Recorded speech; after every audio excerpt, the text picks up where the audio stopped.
Hindi ko mapigilang madisappoint sa kanya. Sa dami ng pagpipilian, yung basurang klase pang napili niya. Kung tutusin, hindi na nga pwedeng i-consider na butter yung napili niya. Kaya malas ng mga gumaya sa kanya. Dahil parang nakakasiguro na ako kung anong kahihinat na nila. Pasensya na, Suwabara. Pero sa tingin ko, hindi na makakalagpas sa second preliminary si Kazuma. Sa nakikita ko, si Kazuma ang nangunguna sa lahat ng participants. Pero okay kayang ginagawa niya? Base sa obserbasyon ko, sa tingin ko hindi. Talaga?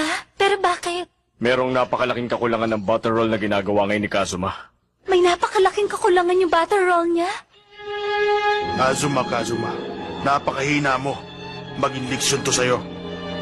Sa palagay ko, ang malahenyo mong talento at ang mga kakayahang pinagkaloob sa'yo ang dahilan kaya nakapasa ka na maging isang